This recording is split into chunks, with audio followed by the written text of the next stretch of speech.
రోజా జనసేన వాళ్ళకి ఎప్పటించినో టార్గెట్. ఎందుకంటే మెగా కుటుంబాన్ని కానీ పవన్ కళ్యాణ్ కానీ నిలదీయడంలో రోజా స్పెషలిస్ట్. అదే సందర్భంలో చిరంజీవి గారు లాంటి వాళ్ళతో ర్యాపో మెయింటైన్ చేయడం కూడా ఆమె స్పెషలిస్ట్. ఇప్పుడు ఆవిడ నామినేషన్ వేసింది.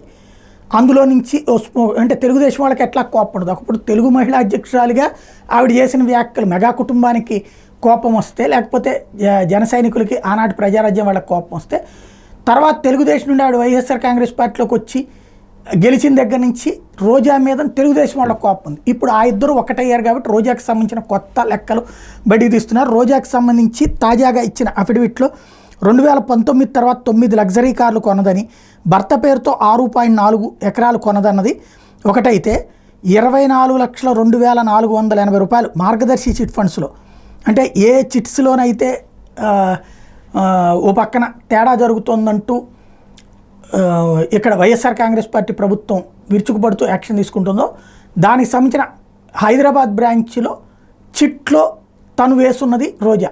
ఆ విషయం ఇప్పుడు అఫిడవిట్లో పేర్కొనేటప్పటికి తెలుగుదేశం శ్రేణులు అది ప్రొజెక్ట్ చేస్తున్నాయి.